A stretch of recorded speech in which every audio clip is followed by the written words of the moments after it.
ఉన్నాను, కెదారు గుడారం లేదా కాపురమున్నాను, కలహ ప్రియుని యొద్ద మరి చిరకాలము నివసించిన వాడును, నేను కోరినది సమాధానమే.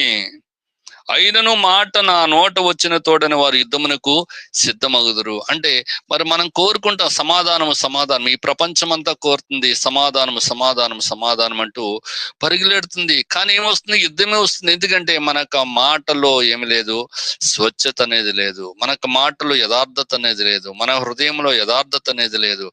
కనుక మనము త్రోవ తప్పిపోతూ ఉన్నటువంటి వారు ఉన్నాము, తత్తరపడుతూ ఉన్నటువంటి వారు ఉన్నాం. ఇలాంటి వారిని కాపాడేవాడే దేవుడు. కనుక ఆయన ఏం చేయడంట? కునుకుడు, నిద్రపోడు, యెహోవాయే నిన్ను కాపాడువాడు. నీ కుడి ప్రక్కన యెహోవా నీకు నీడగా ఉంటాడు. పగలు ఎండ దెబ్బైనను, రాత్రి మరి వెన్నెల దెబ్బైన నీకు తగలదు. ఏ అపాయము రాకుండా యెహోవా నిన్ను కాపాడుతాడు. ఆయన నీ ప్రాణమును కాపాడును. ఇది మొదలుకు నిరంతరము నీ రాకపోకలేంది యెహోవా